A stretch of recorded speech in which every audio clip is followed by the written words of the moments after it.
Bonjour tout le monde, ici Daniel Martel, bienvenue à la partie 2 de la programmation de l'assembleur. Aujourd'hui, je vais couvrir l'adressage de mémoire et les registres à fonction spéciale. À votre gauche, vous avez un bloc diagramme qui illustre un bloc diagramme typique pour un microprocesseur.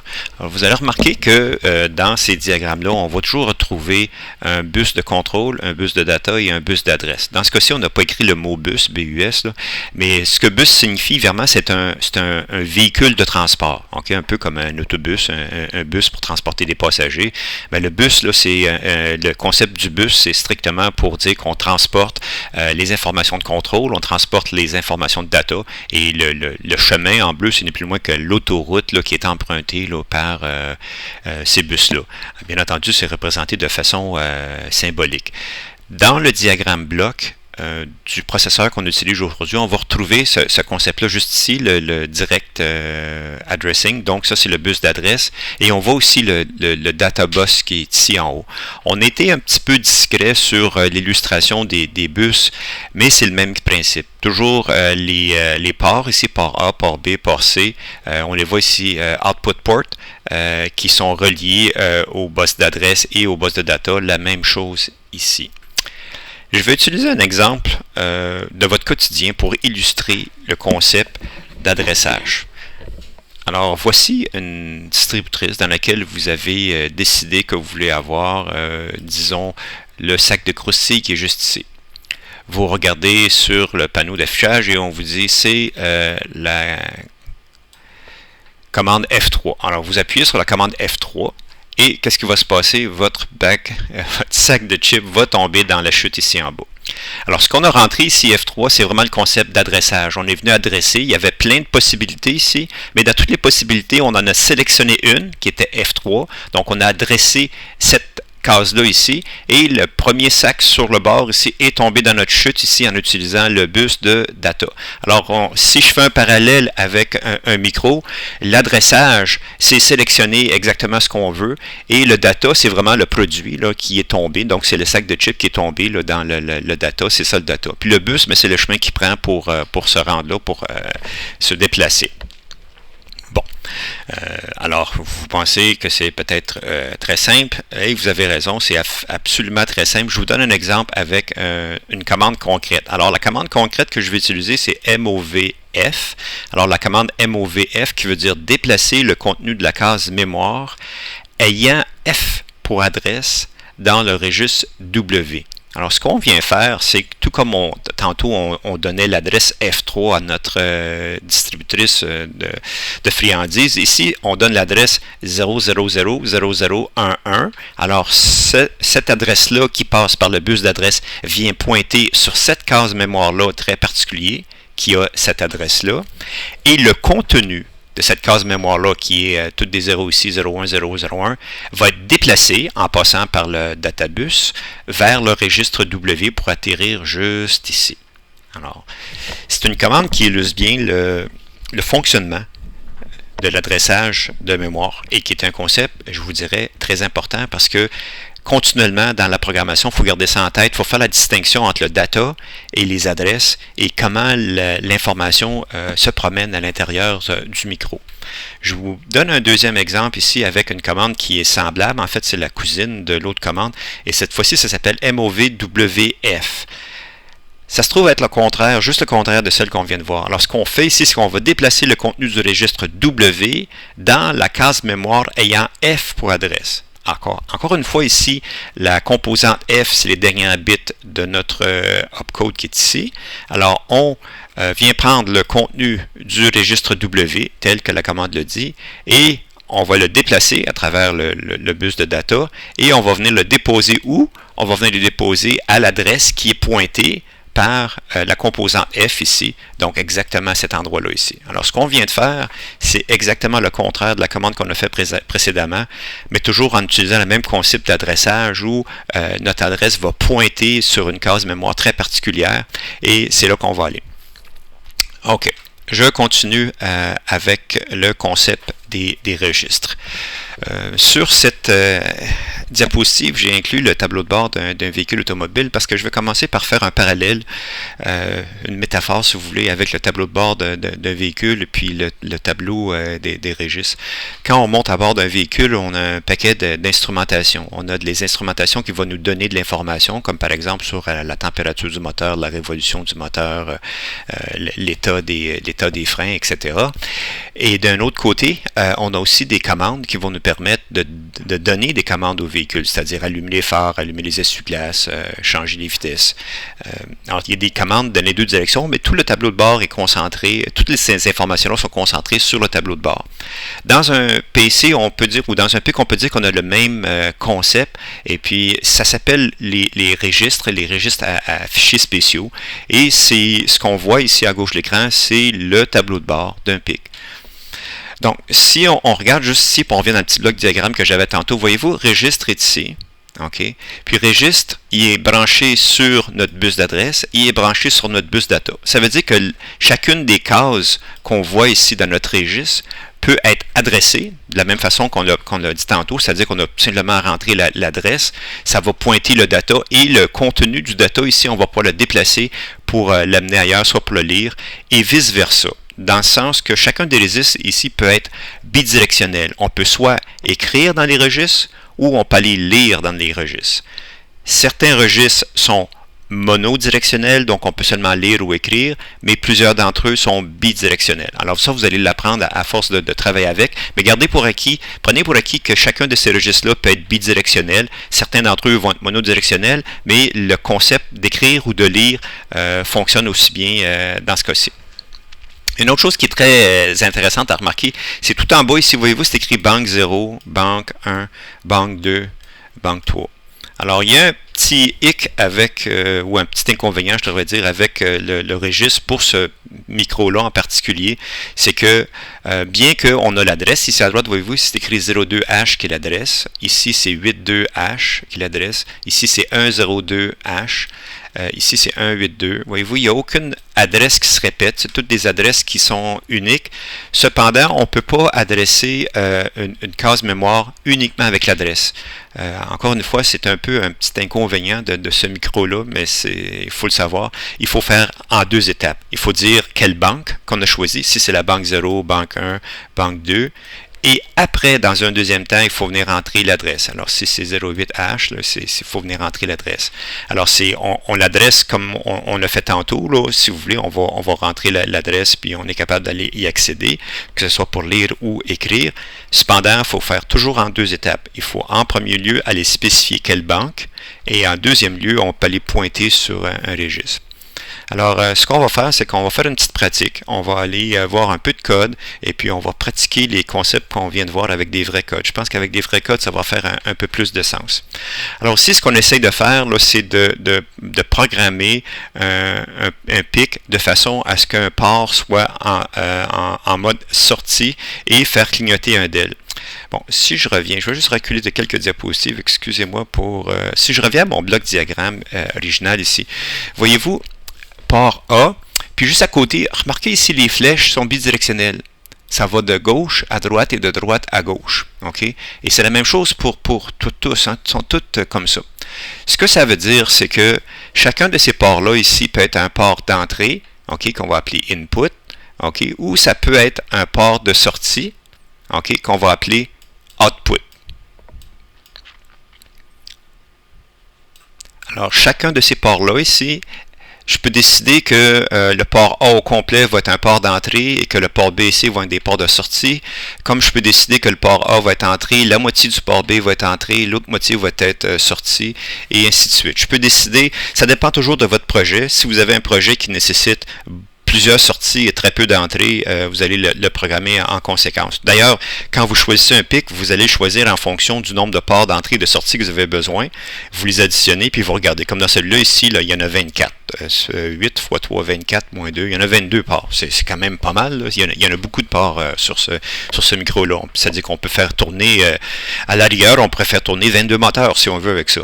Comme on pourrait avoir 11 moteurs, puis 11 commutateurs dans notre circuit. Alors, je reviens où j'étais, juste ici. Excusez-moi pour le sautage. Je reviens juste ici. Donc, l'instruction que je vais faire ici dans MOVWF, c'est dans le registre TRISA ici. Puis le registre TRISA, là, c'est lui qui vient dire notre port A, est-ce qu'il va être en entrée ou en sortie. Okay? Donc, c'est quelque chose qu'il faut faire au début, quand on commence à rouler un programme, parce que le micro, lui, il ne sait pas s'il faut qu'il mette son port A en entrée ou en sortie. Il faut aller lui dire. Donc, à cette instruction-là, je vais revenir à l'instruction précédente dans quelques secondes, ne vous en faites pas. Alors, ce qu'on vient faire ici, c'est qu'on fait un move W dans F. Donc, ce qu'on va faire, c'est qu'on va pousser la valeur W qui est 0,0 qu'on a fait dans l'étape précédente. Ici, on a mouvé le littéral 0,0 dans W. Donc, on vient pousser 0,0 à 85H. Et puis, en faisant ça, ce qu'on vient de dire, c'est on vient de déterminer que ça va être un port de sortie. Pourquoi? Pour la raison étant très simple. Si je mets un 1, ça veut dire que ça va être input. Puis si je mets un 0, ça veut dire que ça va être output. Alors, c'est facile à s'en souvenir, voyez-vous, parce que le O ici, ou le 0, c'est la même lettre que O ici. Puis 1 pour input, un I majuscule, c'est fait comme ça ici. Alors, 1 pour 1, 0 pour 0. Okay? Donc, quand on met des zéros, puis ici, on a mis des zéros partout. C'est 0,0 hexadécimal. 0,0 hexadécimal, ça veut dire ça. Ça veut aussi dire 1, 2, 3, 4, 5, 6, 7, 8. Ça veut aussi dire ça en binaire, là, c'est exactement ça ici. Alors, ce qu'on vient de dire, c'est que la bit 0, la bit 1, la bit 2, la bit 3, etc., jusqu'à la bit 7, ici, chacune de ces bits-là vont être en output. OK? Si on aurait voulu qu'il soit en input, bien, au lieu de mettre 0, 0 ici, qu'est-ce qu'on aurait mis? On aurait mis 0, 0F. En fait, on aurait mis FF. Bon, mais on n'a pas voulu faire ça. On a voulu que ce soit en output.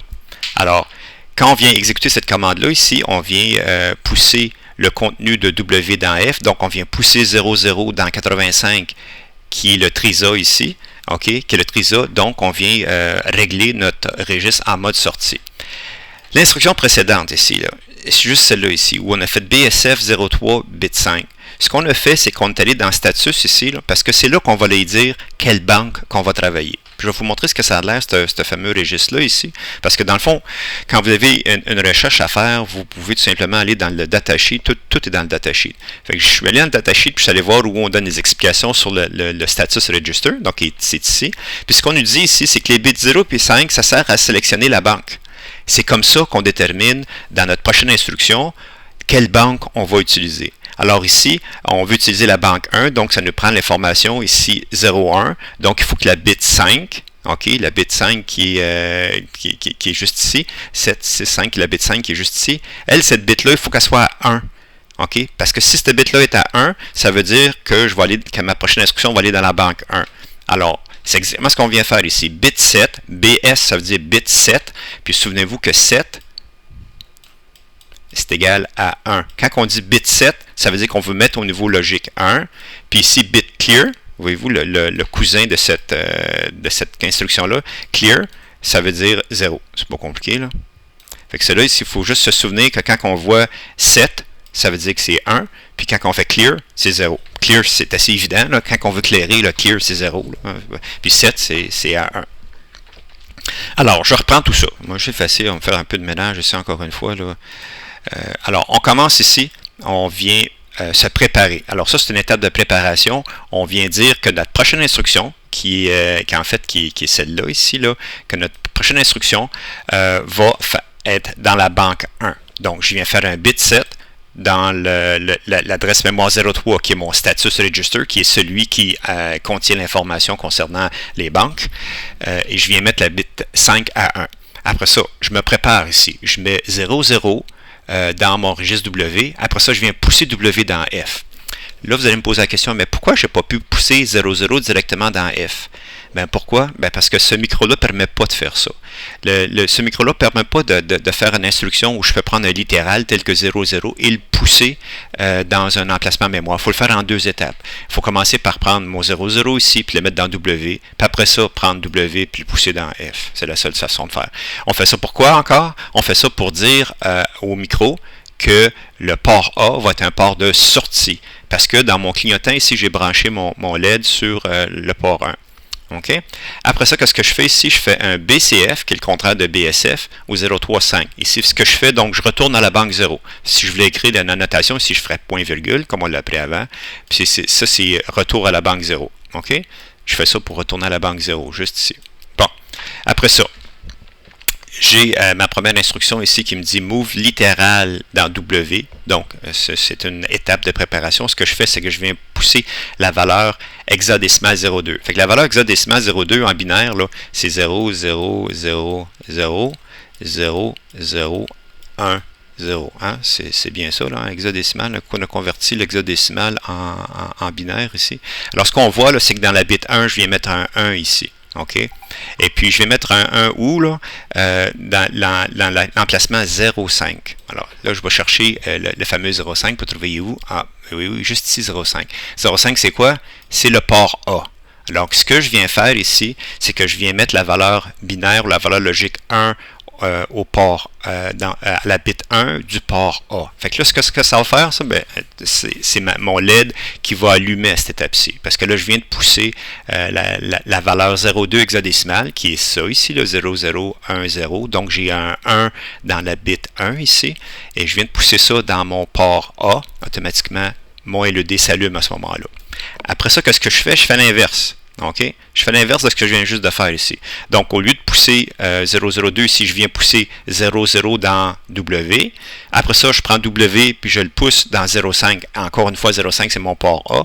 Donc, ce que je viens faire ici, c'est que je viens mettre la valeur 0000. OK, puis avant, c'est tout des 0 ici, 0, 0, 0. Donc, ici, ma bit 1, maintenant, est rendue à 0. Donc, à ce moment-ci, mon LED va s'éteindre. Okay? Pourquoi? Parce que j'ai poussé 0,0 dans mon port A. Et le port A, c'est le port de sortie. Okay? Après ça, ça me dit Go to Start. Donc, je retourne ici et je recommence. Dans les faits, si vous exécutez ce programme-là, vous ne la verrez pas clignoter parce que tout ça se passe beaucoup trop vite. Pour être capable de le voir, de l'avoir clignoté, il va falloir mettre un délai puis ralentir le programme ici. Fait que si vous essayez ça, vous allez dire, ben non, ça marche pas, M. Martel, mon LED reste toujours allumé. C'est parce qu'il clignote tellement vite que vous ne le voyez pas clignoter. C'est ça qui se passe. Mais ça fonctionne. OK. Alors, on a couvert le register ici, on a couvert ça. Maintenant, la dernière chose que je vais faire avec vous aujourd'hui, c'est prendre ce même petit programme-là ici, et puis le réécrire un petit peu différemment. Bon, premièrement, ce qu'on voit ici à gauche et à droite, c'est identique. Voyez-vous ici, maintenant qu'on sait c'est quoi un TRISA, puis on sait c'est quoi un port A, voyez-vous ce qu'on a fait ici, c'est qu'on a écrit move littéral dans W, donc 02H, puis après ça move W dans F, puis on écrit port A ici. Alors, au lieu d'écrire l'adresse 05, là, c'est plus facile. Une fois que vous êtes familier avec les concepts des ports et des status et des TRISA, vous allez voir que c'est beaucoup plus facile à lire ça ici, OK, puis à comprendre que de lire ça. Bien que ça fait exactement la même chose, ça ici, c'est plus facile à lire et à déboguer. Parce qu'un programme, souvent, vous allez commencer petit, puis vous allez grossir, et plus c'est clair, mieux c'est. Alors, dans à droite ici, on est un peu plus clair parce qu'on indique où on va ici. Est-ce qu'on dit on move W dans F? Ben, où exactement? Ben, c'est dans port A, on le sait exactement. Pour être capable de faire ça, pour être capable d'écrire port A ici au lieu de 0,5, il faut y dire à quelque part que port A est équivalent à 5. C'est exactement ce qu'on fait ici. Voyez-vous là? Au tout début, on se prépare. On lui dit port A équivalent à 5. Et Q ici est une commande qui est propre à l'assembleur et non pas à ce microprocesseur-là. Okay? Alors ici, ce qu'on fait, c'est qu'on en fait trois en fait. On détermine que status est égal à 0,3, qui est l'adresse. Ça ici, c'est vraiment son adresse où est de son emplacement. On dit que TRISA est équivalent à 85 et on dit que port A est égal à 0,5. Une fois qu'on a dit ça, plus jamais dans le programme, on a besoin de réutiliser ça. Alors ici, si on fait un bit 7 status, la bit 5, ce qui est beaucoup plus clair à lire que lire un BSF 035. Ça nous dit exactement ce qu'on vient de faire ici. On dit, status de la bit 5, oui, je sais, c'est pour définir quelle banque. OK, je viens faire un bit 7, donc je viens m'organiser pour aller dans banque 1. Ici, on move 00, là, après ça, on move F. OK, là, je le sais. Là, je pousse 00 dans TRISA, donc je sais que mon port A, OK, je sais que mon port A, ça va être un port de sortie.